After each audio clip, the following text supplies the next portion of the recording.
বিসমিল্লাহির রহমানির রহিম। গণ অধিকার পরিষদের সম্মানিত সভাপতিকে নিয়ে কুষ্টিয়ার যে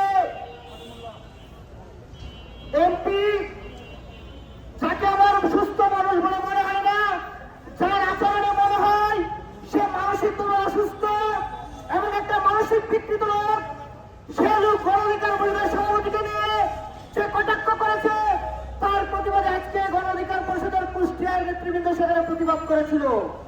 আমরা দেখেছি যে সেই শান্তিপূর্ণ প্রতিবাদে জামাতের যে এমপি তার গাড়ি থেকে দেশীয় অস্ত্র নিয়ে আমাদের নেতা কর্মীদেরকে কিভাবে হামলা করেছে, আপনারা সেটা গণমাধ্যমে দেখেছেন, বিভিন্ন সোশ্যাল মিডিয়াতে দেখেছেন। জামাত শিবিরের ইতিহাস রয়েছে, তারা রক কাটে।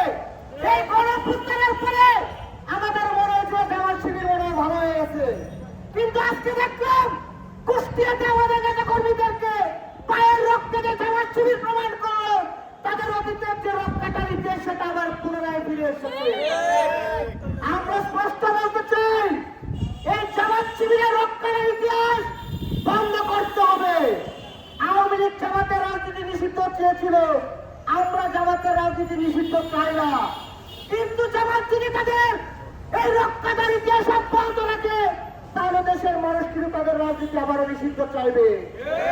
কুষ্টিয়াতে যে হামলা হয়েছে, আমাদের নেতা কর্মীদেরকে যেভাবে রক্তাক্ত করা হয়েছে, আমরা জামাতের কাছে দাবি জানাই অনতিবিলম্বে যারা সেখানে জড়িত ছিল ভিডিও ফুটেজ থেকে তাদেরকে চিহ্নিত করা অবশ্যই ব্যবস্থা নিতে হবে।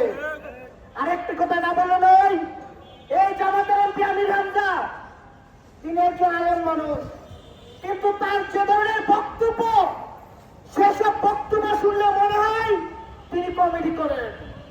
শুধু কমেডি নয়, তার আচরণ একটা পাগলের মতো মনে হয়। আমি জামাত শিবিরের মধ্যে আহ্বান জানাবো, এই কুষ্টিয়ার অর্ধ পাগল এমপিকে আগে আপনারা পাবনা নিয়ে চিকিৎসা করেন, তারপরে আপনারা তাকে দলে রাখবেন কিনা সেটা সিদ্ধান্ত নিন।